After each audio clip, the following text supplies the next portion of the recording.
자, 오늘은 영생에 대해서, 영원히 사는 것에 대해서 이런 주제로 말씀을 전하겠습니다.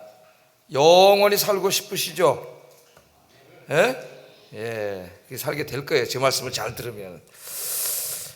저는 이제 휴가를 갈 때는 거의 대부분 동해 쪽으로 갑니다. 삼척이나 뭐 속초나 저 고성이나 양양이나 이런 쪽으로 가요. 동해안을 굉장히 좋아하는데 그 갈 때도 고속도로, 웬만하면 고속도로로 안 가고 국도로 갑니다. 국도로. 고속도로로 가면 빨리 가겠지만은 재미가 없어요. 재미가 없어요. 국도로 가면 이렇게 싹 가면서 시골 마을도 보고, 저 집엔 누가 살까 그런 생각이 들어요. 우리 사람이 그게 왜 궁금하냐 그래요. 나는 굉장히 궁금하더라고. 저 집에서는 누가 살고 있을까 이렇게 보면서 이제 가는데, 가다 보면 양평에 가면 딱 배가 고파요. 항상 양평에 가면, 양평에서 점심을 먹습니다 항상. 근데 항상 같은 집에서 먹어요. 하여튼 보수주의자라 해가지고 잘 안 바꿔. 한국에서 계속 먹어요. 그 이제 식당 이름이 백세해장국이에요. 백세해장국. 옛날에는 양평해장국이었습니다. 여러분, 서울에 보면 해장국집 이름 대부분 다 뭐예요? 양평해장국이에요. 그게 원래 유명한가 봐요. 거기가 양평해장국이었는데 어느 순간부터 백세해장국으로 바꿨더라고. 그래서 들어가서 한번 제 주인한테 물어봤어요. 왜 백세해장국이냐 그랬더니 그렇게 사진을 보여주더라고. 보니까 그 백세 인생이라고 하는 노래를 부른 이해란 씨가 있는데 자기 누이라는 거예요. 막 자랑을 하더라고. 그래서 이게 백세해장국이래요. 백세해장국. 그래서 저도 이제 거기 가서 해장국을 많이 먹었기 때문에 백세를 살 것 같아. 해장국을 많이 먹었어요. 근데 이 백세해장국 이 노랫말을 보면은 인간이 얼마나 그 오래 살고 싶은가 하는 그 갈망이 잘 나타나 있어요. 이 노래 가사에. 여러분 잘 아시잖아요. 60세의 저 세상에서 날 데리러 오거든 뭐예요? 아직은 젊어서 못 간다고 전해라. 아직은 젊어서 못 간다고.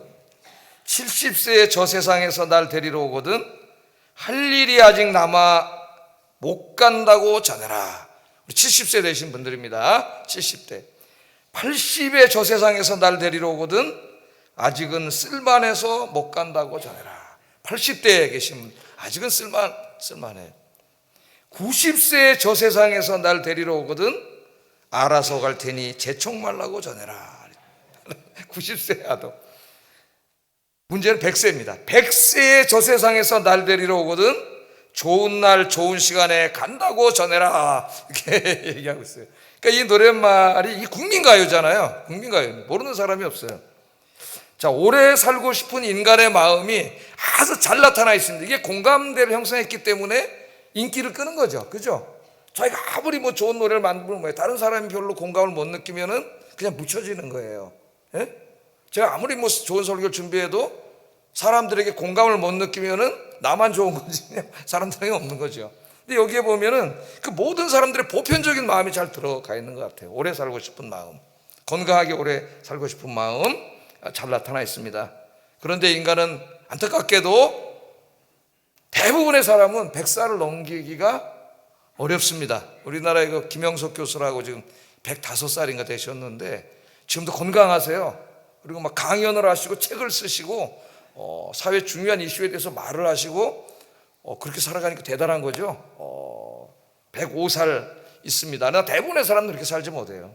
아무리 돈이 많고 권력이 있는 사람이라도 또 죽음 앞에서 인간이 가지고 있는 이 모든 것은, 우리가 모든 걸 가지고 있다 하더라도 다 무의미하고 공허한 것이죠. 공허한 것입니다.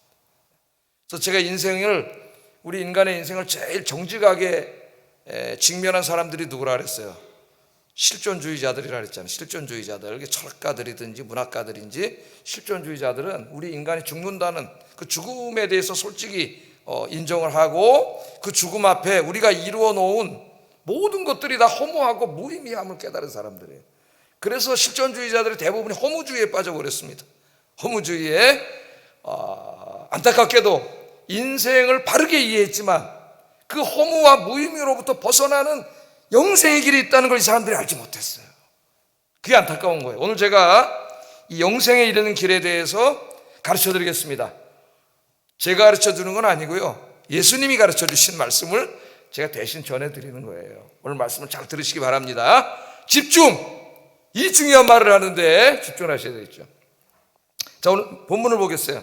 본문에 보면은 이 본문은 예수님하고 유대교의 최고 학자라고 할 수 있는 니고데모하고 대화한 내용. 영생에 대해서. 그러니까 니고데모는 누구예요? 유대교 율법과 구약의 최고봉입니다. 최고봉. 또 사내들인 공회원이기도 해요.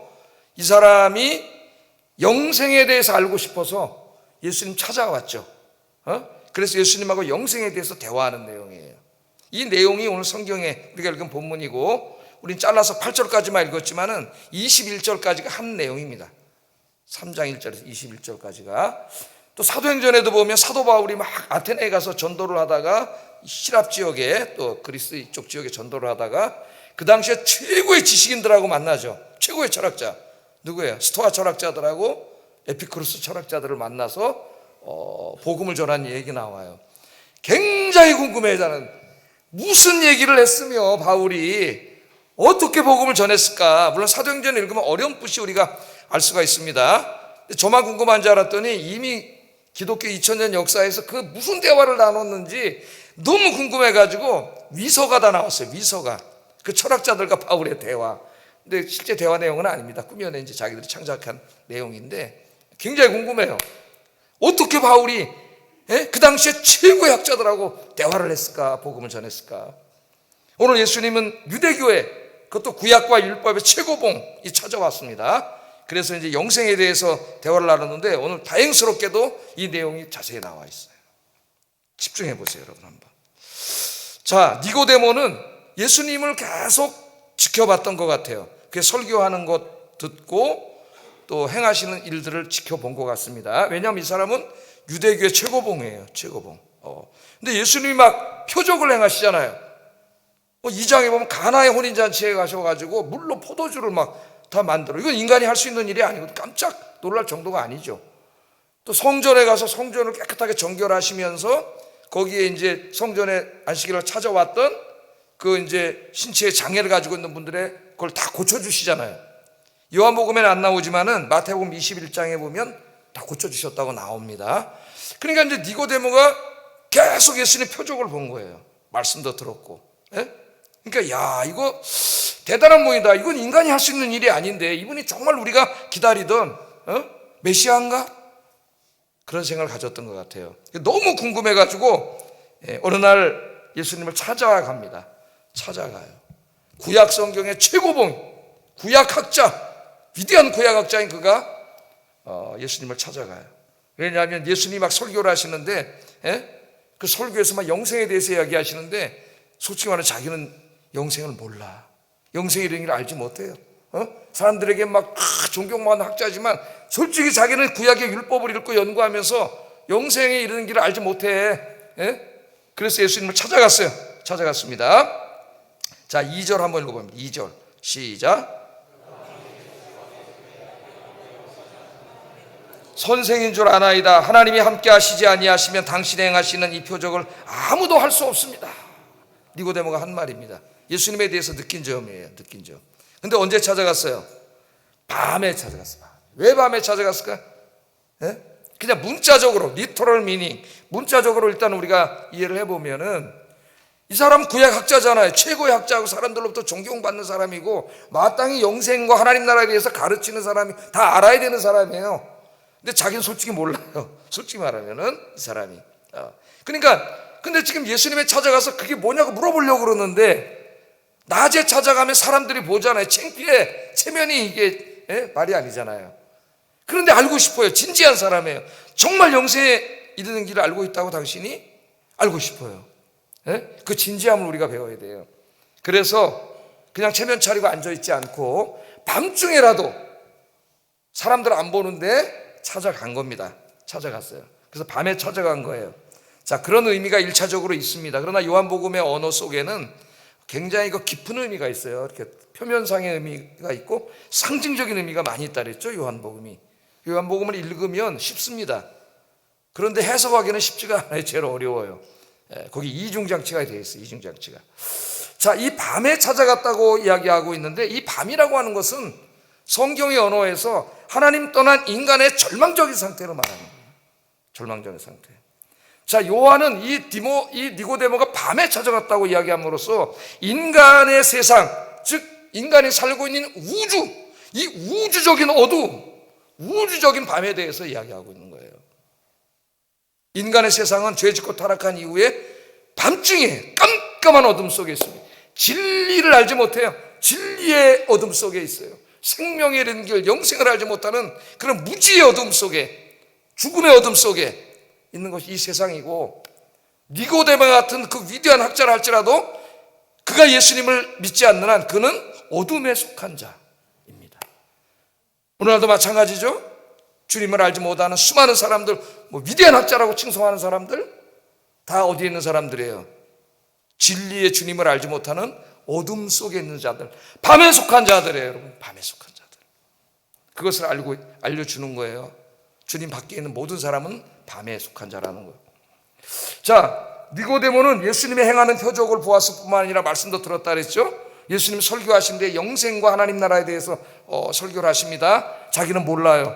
구약을 빠삭하게 연구한 대학자인데 자기는 솔직히 몰라. 알지 못해 그 영생에 이르는 길을. 그래서 예수님을 찾아갔습니다. 찾아가서 이제 물어보는 거죠. 그래서 첫 번째 우리가 생각해야 할 게, 우리가 이 니고데모처럼 여러분들도 이 영생의 문제에 대해서, 저 내세의 문제에 대해서, 하나님 나라에 대해서 좀 깊은 관심을 갖기를 바랍니다.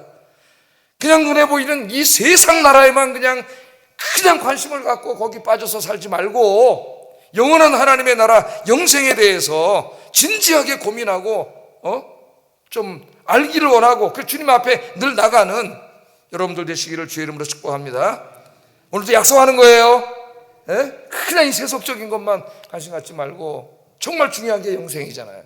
이 세속은 100살도 못 살고 죽는데 그런 바보 같은 사람들이 어디 있어요? 영원한 삶에 대해서 관심을 가져야지. 자, 그래서 니고데모가 이제 밤중에 사람들 안 보는데 몰래 예수님 찾아가가지고 어떻게 영생을 얻을 수 있느냐 물어본 거예요. 물론 오늘 니고데모가 직접적으로 이렇게 물어봤다는 말은 안 나오지만은 예수님의 답변 속에 다 들어있습니다. 답변 속에. 자, 예수님이 대답을 하셨어요. 어떻게 영생을 얻습니까? 자, 여러분, 어떻게 영원히 살 수 있습니까? 궁금하시죠? 궁금하면 500원. 어떤 개그맨이 그랬는데.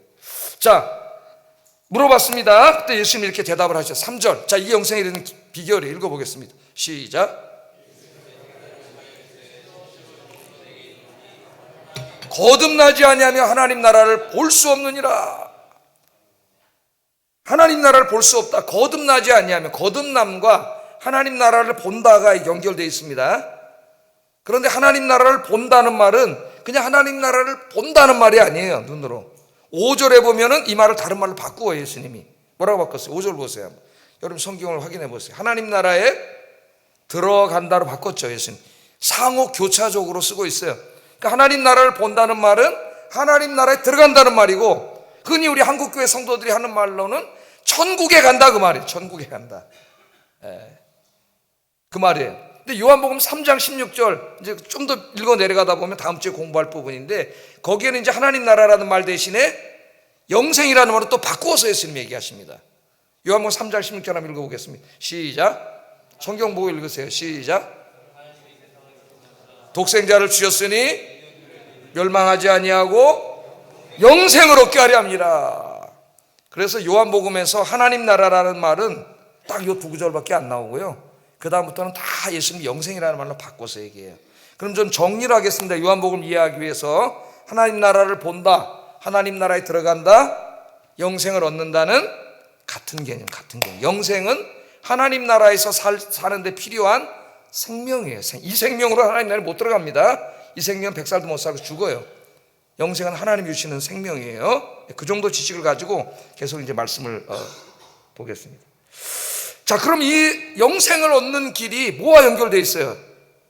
거듭남과 연결되어 있습니다. 거듭나야 된다.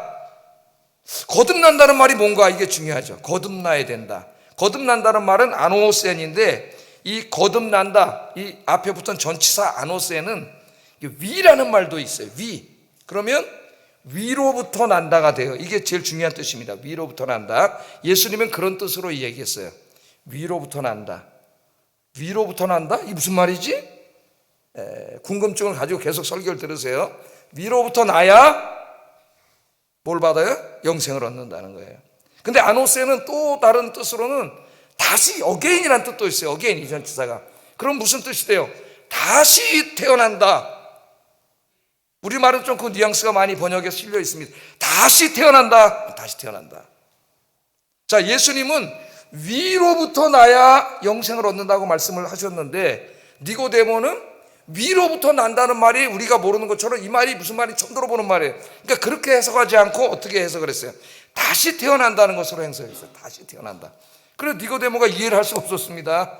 아니 다시 태어나야 영생을 얻는다고요? 어떻게 다시 태어나지? 그래서 4절에 물어본 거예요. 예수님께. 4절 한번 읽어보겠습니다. 시작. 두 번째 모태에 들어갔다가 날 수 있사옵나이까? 이 구약학자가 그 당시에 최고 구약학자라고 하는 이 사람이 이 예수님의 말을 이해하지 못하고 있습니다. 아니 다시 태어난다니요. 다시로 알아들었어요. 이 사람은 위로부터 난다는 말은 무슨 말인지 모르니까 다시 태어난다니요. 아니 어떻게 내가 지금 나이가 몇 살인데 지금 엄마 뱃속에 다시 들어갔다 다시 태어나야지만 내가 천국에 갈 수 있다고요? 영생을 얻을 수 있다고요? 그렇게 물어봤잖아요. 이제 오늘 읽지는 않았지만 9절 이하에 보면 예수님이 이제 네가 구약학자로서 이걸 알지 못하는 책망을 하시는데 그 다음 주에 살펴볼 거예요. 자, 그랬더니 예수님께서 이걸 이해하지 못하니까 다시 설명해 주셨어요. 위로부터 난다는 말이 뭐냐? 이걸 다시 설명해 주셨습니다. 5절 한번 읽어봅니다. 시작. 사람이 물과 성령으로 나지 아니하면 하나님의 나라에 들어갈 수 없느니라. 그러니까 위로부터 난다는 말은 물과 성령으로 난다. 물과 성령으로 태어난다 이 말이죠. 이 말과 같은 말이에요. 물과 성령으로 태어난다. 그럼 여기서 또 중요한 의미가 물과 성령으로 태어난다는 건 뭐냐? 이 말이죠. 물과 성령으로. 성경 말씀을 하나 집중해서 읽는 게 굉장히 중요해요. 특별히 이거는 구원에 관한 문제이기 때문에 잘 알아야 됩니다. 그럼 물과 성령으로 태어난다는 말은 뭐냐? 그래서 이 물과 성령에 대해서 신학자들의 다양한 토론이 있습니다. 주석사마다 상당히 다른 이야기들을 많이 해요. 근데 여기 물과 성령은 같은 말이에요. 같은 말. 물, 즉 성령으로 태어나야 된다 이 말입니다. 성령으로. 왜 물과 성령이 같은 말이냐? 어떻게 알 수 있느냐? 조금 더 요한복음을 읽다 보면 요한복음 7장 37절 39절에서 예수님이 이렇게 말씀하셔요. 물에 대해서 해석을 해줍니다. 한번 읽어보겠습니다. 시작.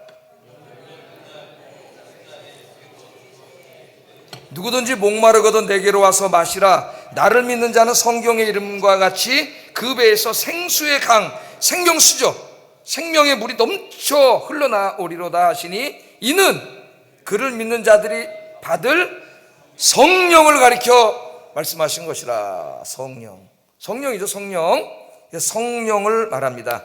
그러니까 거듭난다는 말은 다시 엄마 뱃속에 들어갔다 다시 태어난다는 말이 아니고 위로부터 태어난다는 말인데, 위로부터 태어난다는 말은 다시 말하면 성령으로 태어나야 된다. 성령으로 다시 태어나야 된다. 뭐 그래도 별 틀린 말이 아니에요. 성령으로 나야 된다. 그렇게 이야기합니다. 여러분, 모든 인간은 위로부터 나는 게 아니라 아래로부터 나는 거예요.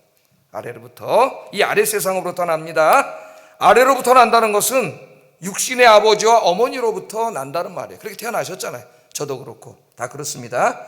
인간은 모두 아담과 하와의 자식들이기 때문에 모두가 원죄를 가지고 태어난 죄인들이고 또 평생 죄를 짓고 살아온 죄인들이기도 해요. 그러므로 이 아래 세상으로부터 난 인간은 스스로 영생을 얻을 수가 없습니다. 죄인인 인간은 죄와 죽음으로 오염된 이 세상에도 영생이 없어요. 영생이. 그래서 모두가 생명 있는 모두는 죽어요. 이 아래 세상에 사는 모든 것들은 생명이 있는 한 영원할 수 없는 거예요. 다 죽습니다. 영원하신 분은 저 윗세상에 살고 계신 하나님이세요. 위에 살고 계신 하나님. 그래서 예수님께서 이렇게 말씀을 하시면 6절에 이 아래 세상에서 뭔가 영생을 찾아보고 구원을 찾아보려고 하는 어리석은 사람들을 향하여, 니고데모 같은 사람을 향하여 6절에 이렇게 말씀을 읽어보겠습니다. 시작. 성령으로 난 것은 영이다. 육으로 태어난 사람들, 우리잖아요. 육으로 난 것은 육이야. 육에 속해 있어. 그런데 성령으로 태어난 사람은 영이다. 영이다. 이 말도 쉽지는 않아요. 우리가 성경 읽을 때. 이게 무슨 말이냐. 자, 육으로 난 것은 육이다. 육에 속한 사람들이 가지고 있는 것은 그것이 율법이든 헬라 철학이든 과학이든 종교든 그게 무엇이든지 육에 속한 것이에요. 그래서 인간에게 영생을 줄 수 없습니다. 니고데모로 대표되는 유대인들은 율법과 전통이 영생을 줄 수 있다고 생각했습니다. 그래서 율법을 열심히 읽고 연구했어요. 그러나 이 모든 것은 다 율법도 우리 예수님이 뭐라 그래요? 육에 속한 거예요. 육에 속한 거. 이 땅에 속한 겁니다. 아랫 세상에 속한 거예요. 거기에는 영생이 없어요. 영생이. 니고데모는 잘 알고 있습니다. 사람들은 그가 다 알고 있다고 생각해요. 왜? 최고의 학자니까. 그런데 자기는 솔직히 몰라. 알 수가 없어요. 예수님을 믿기 전에, 예수님을 만나기 전에는 그 길을 알 수가 없어요. 그래서 아는 척하지 않고 모르기 때문에, 그러나 그 영생을 얻고 싶기 때문에 오늘 예수님을 찾아온 거죠. 그러니까 그런 면에서 보면 진실한 사람이에요. 예? 모르는데 아는 척하고 있는 사람이 제일 바보예요. 물어봐야지. 와서 알아야 되잖아요. 예? 찾아왔어요. 이 세상에는 인간을 구원할 수 있는 것이 없습니다. 구원을 주장하는 모든 인간의 종교와 사상은 거짓이에요. 인간에게는 스스로를 구원할 수 있는 길이 없습니다. 진나라의 시황제는 최고의 권력자였죠. 영생하고 싶었어요. 죽기 싫었습니다. 죽고 싶었겠어요? 다 가진 자인데. 그래서 사람들을 전국으로, 전 세계로 풀어서 불로초 갖고 오라 그랬잖아요. 예? 불로초. 오늘도 많은 사람들이 불로초를 찾아 헤매고 있어요. 여러분. 예? 또 과학자들은 유전공학을 통해서 그 게놈지도 생명의 신비를 밝혀내가지고 지금 뭐 1000살까지 사니 어쩌니 지금 영생에 대해서 막 가능성을 이야기하고 있습니다. 우리 같은 평범한 사람들은 100세 인생이라는 노래를 부르면서 오래 살고 싶은 마음을 갈망하고 있어요. 그러나 오늘 예수님이 분명히 얘기하잖아요. 육에 속한 것은, 육으로 난 것은 육이에요. 육. 그 안에 육의 세상, 이 아래 세상에는 소망이 없음. 그것을 이야기합니다. 그러므로 영생을 얻으려면 어떻게 해야 돼요? 거듭나야 돼요. 위로부터 나야 돼요. 성령으로부터 나야 된다. 성령. 이 아래 세상은 없기 때문에 그 영생은 저 윗세상에서 오는 거다. 윗세상에서. 예? 하나님이 주시는 거예요. 성령으로 주신다. 성령이 생명을 주신다. 그렇게 이야기하고 있습니다. 자, 이 영생을 좀 더 깊이 이해하려면은 창세기를 조금, 지난번에도 한번 우리가 공부했는데 잠깐 살펴볼 필요가 있어요. 창세기 2장에 보면은 하나님께서 흙으로 인간을 만드셨잖아요. 그 흙이에요. 그냥 원래 인간은 흙이야. 흙으로 빚어놨어요. 그래서 생명이 떠나가면 뭐가 돼요? 흙이 되는 거예요. 그 제가 장례식 가서 고별 예배나, 지금은 이제 뭐 화장장을 많이 하는데 옛날에 그 하관 예배, 매장장을 많이 했어요. 그때 제가 딱 서가지고 너는 흙이니 흙으로 돌아갈지니라. 그럼 그 자리에 왔던 수십 명이 숙연해집니다. 숙연해져요. 그때만큼은 인생에 진실해지는 거야. 죽음 앞에서 자기도 그걸로 갈 거기 때문에. 너는 흙이니 흙으로 돌아갈지니라. 근데 그 흙에다가 우리 예수님이 뭘 했어요? 생명을 불어넣어 주셨잖아요. 콧구멍에다 생명 확 불어넣어 줬더니 뭐가 됐어요? 생명체가 됐어요. 생명체가 됐어요. 그때 하나님이 불어넣으신 생명은 영생이에요. 그게 영원한 생명이에요. 그래서 인간이 죄짓고 타락하기 전에는 인간은 영생하는 존재입니다. 원래 영생하는 존재로 만들어졌어요. 근데 인간이 죄짓고 타락할 때에 하나님께서 그 생명을 거두어 가셨어요. 그래서 이제는 영생할 수 없는 존재가 되었고 100살도 채 살지 못하고 죽는 존재가 됐습니다. 인간이. 그것도 평생 어둠의 권세자 사탄에게 속아서 죄짓고 살다가 평생 그 죄값을 받아 영원한 형벌을 받을 수밖에 없는 그런 불쌍한 존재가 됐어요. 그러나 하나님께서는 자신의 형상으로 창조한 자식들이기 때문에 인간을 사랑하셨습니다. 그래서 오늘 말씀에 보면 다시 하나님이 그 가져가셨던 영원한 생명을 주시오. 그런데 어떻게 주셔요? 성령을 통해서 주신다. 여기 성령으로 난다는 말은 성령을 부어주신다는 말이에요. 그러니까 성부 하나님의 관점에서 얘기하면 성령을 부어주시는 것이고, 성령 하나님의 관점에서 얘기하면은 성령이 우리 안에 와서 내주하시는 거예요. 내주, 찾아오심이죠. 성령의 찾아오심. 성령이 우리 안에 찾아오실 때에 아담이 타락할 때 가져가셨던 그 생명, 이 생명이 아니라 그 진짜 생명, 영원한 생명을 가지고 오셔서 주신다는 겁니다. 그래서 이 땅 아래 세상에는 별짓을 다 해도 여기는 생명이 없어요. 하나님이 주셔야 있는 거예요. 성령님을 통해서 주신다. 그러면 하나님은 도대체 어떤 사람에게 성령을 부어주셔서 영생을 주시는가? 모든 사람에게 주시는가? 아니에요. 누구에게 부어주셔요? 이제 요한복음 3장을 다 읽으면 답이 나옵니다. 자, 36절 한번 읽어보겠습니다. 시작.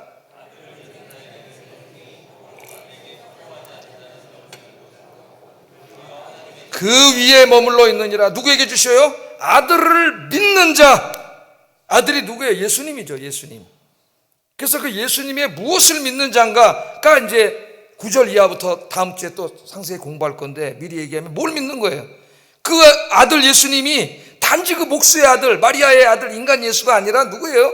성령으로 잉태하신 하나님의 아들, 하나님이시고, 그분이 바로 우리에게 영생을 주시는 분, 구원자임을 믿는 거죠.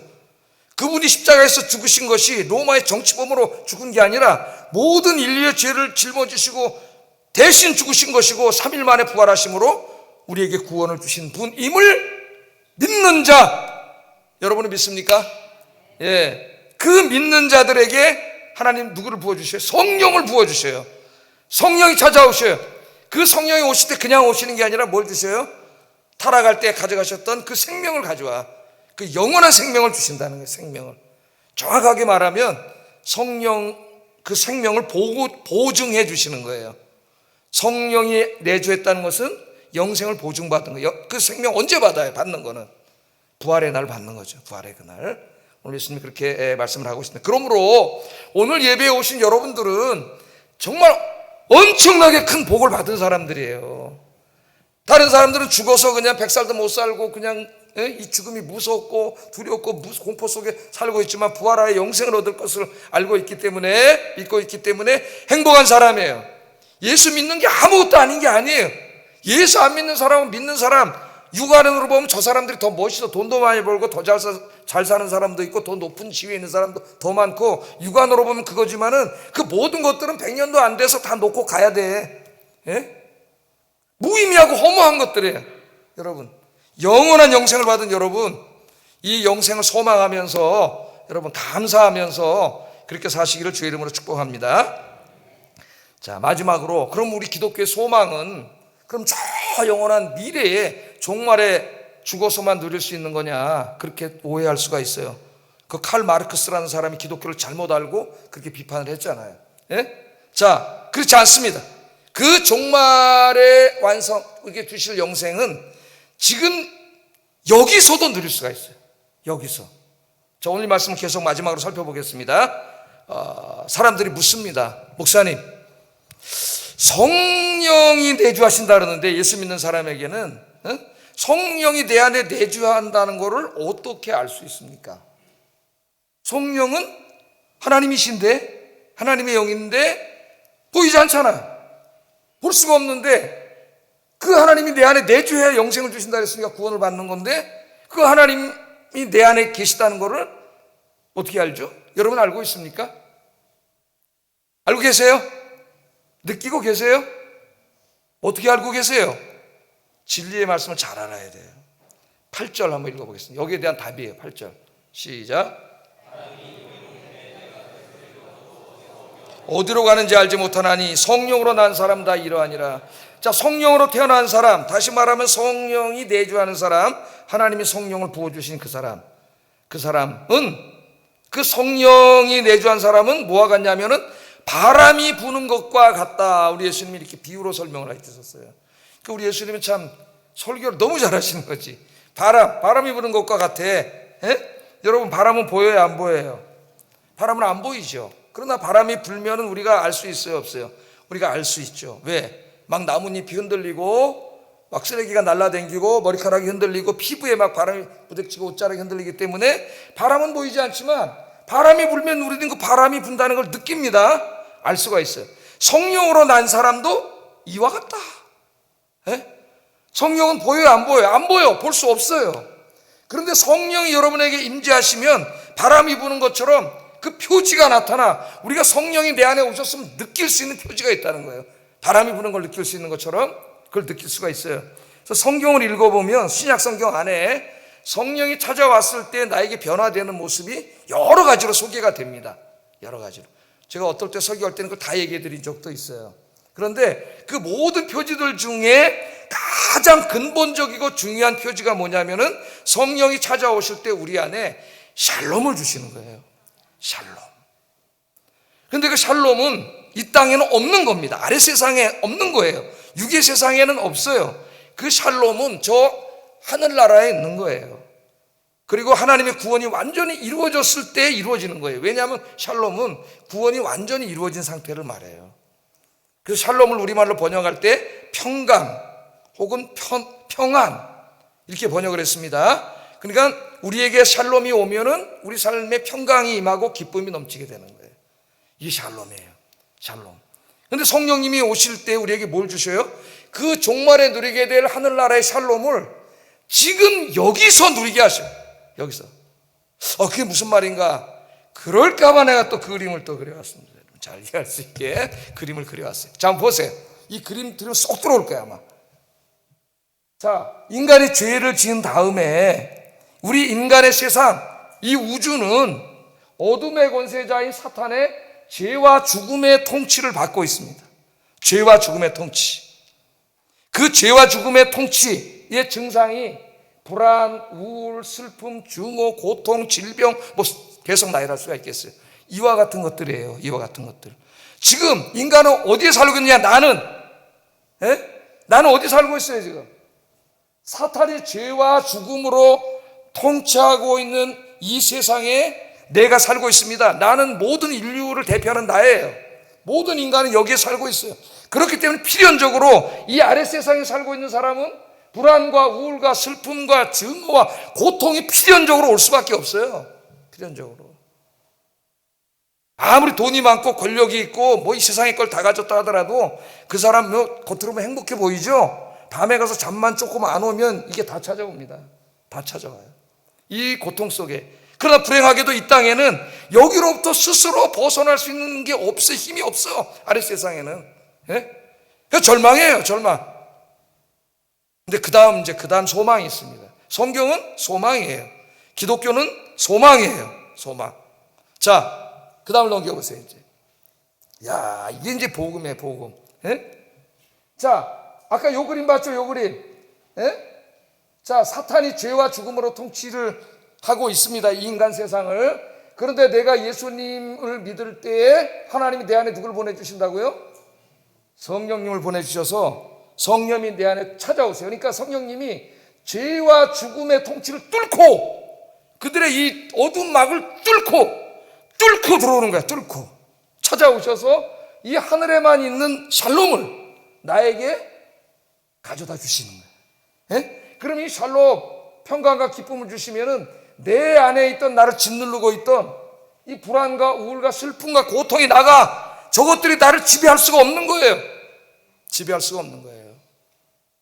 내 안에 샬롬이 찾아왔기 때문에. 그래서 예수님을 진짜로 잘 믿으면 샬롬이 임해. 행복해요. 기뻐요. 돈 때문에 행복한 게 아니라니까. 돈 때문에 행복한 거 아니에요. 내 권력이 높아서 사회적으로 성공해서 행복한 게 아니에요. 성령님이 내게 뭘 갖고 왔어요? 샬롬을 주시기 때문에 행복한 거예요. 그래서 제가 지난번 설교할 때 한번 얘기했잖아요. 그 심리학자 이제 프로이드가 아니라 칼 융 얘기해 줬잖아요.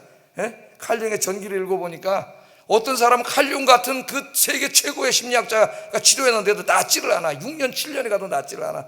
그런 사람은 칼 융이 다 교회 가라는데, 교회 가라고. 서양 사람들아 보니까. 그래서 교회 간 사람은 다 치료받았다고 자기 책에 쓰고 있습니다, 여러분. 제 방에 가면 한 1000페이지 되는 융이 쓴 책이 있어요. 근데 칼 융은 왜 낫는다 그러느냐? 누군가 절대자가 존재하고 그 절대자가 자기를 치료할 수 있다고 믿는 그 심리적인 확신이 치료했다고 이야기를 하지만은, 물론 그런 면도 있을 수 있지만 그가 간과하고 있는 게 있어요. 그건 하나님 믿는 사람이 아니기 때문에. 누가 정말 치료해 주시는 거예요. 하나님 치료해 주시는 거예요. 성령님이. 그래서 샬롬이 찾아와. 샬롬이. 그래서 더 이상 이 죄와 죽음, 이 불안, 우울, 슬픔, 고통의 증상들이 나를 지배할 수가 없어요. 여러분이 샬롬을 누리고 있습니까? 그럼 어떤 사람이 이제 질문을 합니다. 목사님, 제가 그래도 예수를 한 20년 믿어왔는데, 그래도 내 마음속에 예수님을 믿는다 하는데, 그러나 내 마음속에 어떨 때는 또 불안하고 우울하고 슬프고 고통이 오고, 그럼 나는 구원받지 못한 사람입니까? 그렇게 물어볼 수가 있죠. 그거는 아니에요. 그건 아닙니다. 그 사람이 왜 그걸 못 누리고 있을까요, 여러분? 이분이 이 하나님의 통치 안에, 주님 안에 내가 있을 때에, 주님 안에 있을 때 이 가져오시는 이 샬롬을 누릴 수 있는 거예요. 그러나 교회 다니면서도 자꾸 세상에 욕심이 나가지고 세상으로 나가. 그래서 이 화살표, 주님의 보호막 밖으로 나가. 자꾸 기독교인들이, 저기 돈이 있고 권력이 있고 우리가 좋아하는 것들이 있으니까 그게 진짜 행복인 줄 알고 글로 나가. 거기에 샬롬 있는 줄 알고 글로 나가는 순간 여러분 어떻게 돼요? 다시 사탄의 죄의 죽음의 통치하에 들어가게 되고, 다시 불안과 우울과 슬픔과 고통 속에 자기 혼자, 자기 스스로가 들어가는 거야. 자기 스스로가. 그러니까 어리석은 자예요.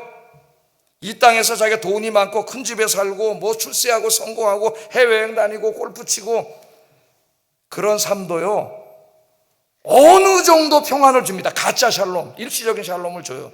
그러나 그거는 몰핀과 같은 거예요. 몰핀 맞으면 어때요? 잠깐 동안 통증도 없고 안 아프지. 그런데 몰핀 이거 약 떨어지면 어떻게 더 아프죠? 더 힘들어져요. 그런 것들은 잠깐 나를 기쁘게 할 수 있지만 시간이 조금만 지나면 그 기쁨은 다 사라지고 더 큰 힘듦이 찾아와. 우울과 불안이 찾아와요. 여러분, 오늘 여러분들이 큰 복을 받은 사람이니까 이 안으로 나가지 말고 주님 안에 거하시기를 주의 이름으로 축복합니다. 예배 안에, 기도 안에, 말씀 안에 거하셔서 이 샬롬을, 예수 안 믿는 사람처럼 그렇게 살지 말고 이 샬롬이 매일매일 가득한 여러분 되기를 주의 이름으로 축복합니다. 그 샬롬은 여러분 얼굴로 나타나요. 언어로 나타나고, 표정으로 나타나고, 여러분 다 나타나, 이 샬롬이. 그래서 샬롬이 가득한 사람 얼굴이 어때요? 환해요. 내 어떤 교회 이렇게 가보면 얼굴이 환한 권사님들이 있어요. 그런데 틀림없이 저 사람은 기도 많이 하는 사람이에요. 샬롬이 얼굴에 가득해. 예수 믿으면서도 인사에 이렇게 찌르고 얼굴은 되고 성 마르고 막 짜증나고. 이 사람은 어디 나가 있는 거예요 지금? 다 계속 켜놓으세요. 어디 나가 있어? 여기 나가 있는 거예요. 여기 예배를 떠나 있고 기도를 떠나 있고 말씀을 떠나 있는 거예요. 주님 안으로 돌아오셔서 이 평강과 기쁨을 누리는 여러분 되시기를 주의 이름으로 축복합니다. 기도하겠습니다. 두 가지를 기도합니다. 니고데모처럼 인생의 궁극적인 소망인 이 영생을 진지하게 추구하는 삶을 살게 하소서. 두 번째, 예배와 기도와 말씀 묵상 가운데 주님 안에 거하면서 성령이 주시는 샬롬, 이 평강과 기쁨을 충만하게 누리며 살게 해주소서. 나의 매일매일이 천국의 삶이 되게 해주세요. 기도하겠습니다. 사랑과 은혜가 충만하신 아버지 하나님, 감사합니다. 오늘 니고데모는 구약 최고의 학자였지만 평생 구약을 연구하고 율법을 연구하고 사람들에게 가르치는 사람이었지만 그는 참으로 안타깝게도 영생에 이르는 길을 알지 못했습니다. 성령님께서 영생을 가져다주는 이 놀라운 구원에 대해서 그는 알지 못했습니다. 그러나 그는 진지했습니다. 솔직했습니다. 예수님 찾아와 영생의 길, 이르는 길을 찾았고 나중에는 예수님의 제자가 되어서 예수님의 시신을 장사 지내는 일을 했습니다. 아버지 하나님, 우리의 인생이 진지해지게 하시고 더욱더 이 세상에만 관심 갖지 말고 이 영생과 내세와 천국에 하나님 나라에 관심 갖고 살게 하여 주시고 늘 주님 안에 거하면서 예배 안에, 기도 안에, 말씀 안에 거하면서 성령님이 주시는 하늘의 샬롬, 평강과 기쁨이 가득한 삶을 살게 하시고 나의 매일매일이 천국이 되게 하여 주시옵소서. 예수님 이름으로 기도드립니다. 아멘.